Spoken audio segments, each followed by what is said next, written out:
community organizations coming together in a space that allows them to cross collaborate and to have meetings identified by certain needs, housing, shelter, spiritual and emotional wellness. There's a whole gamut of basically committees that come together. And so by participating in those committees and being very focused on making sure that you're attending those community meetings and being a part of that is really, really critical, because that's where I started to develop the relationships with county officials and town officials that were coming to these meetings.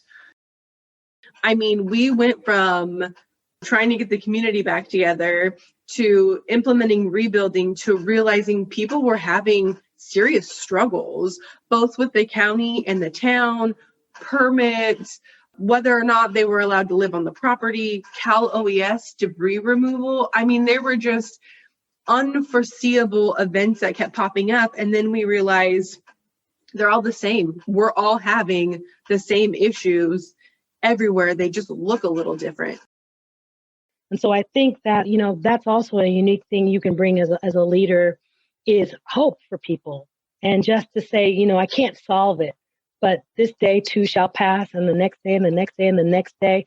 And each day it'll get a little better, and you're going to have a setback, and you're going to have a hard day, but we have to keep some hope and faith. And like you say, in a lot of emails with onward, I'm like, I'm going to complain in this email. I'm going to bitch, and I'm going to get a whole lot of stuff off my chest. And then I'm going to end it with, but onward.